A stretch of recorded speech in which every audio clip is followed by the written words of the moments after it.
ஆவி உள்ளவன், ஆவிக்குரியவன் எளிமையாய் நடக்க கற்றுக்கொள்ள வேண்டும்.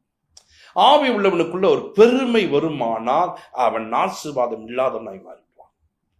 அவன் ரொம்ப ஒரு பண்ணும்போது பார்த்தீங்கன்னா பயங்கரமா பேசுவாரு, பயங்கரமா இது பண்ணுவாரு. அப்படி பண்ணாத, அப்படி பண்ணக்கூடாது.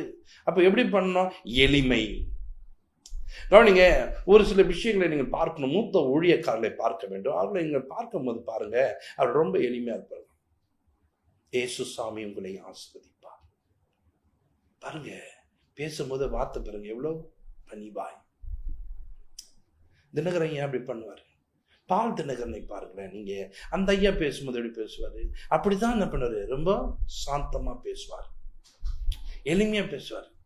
உடனே ஒரு விஷயம் தெரியும் சொல்லிட்டு கர்த்தர் உங்களை ஆசீர்வதிப்பார், கர்த்தர் உங்களை அப்படிலாம் பேச மாட்டாரு. ரொம்ப சாப்பிட்டா பேசுவார், ரொம்ப தன்மையாய் பேசுவார். ஆவி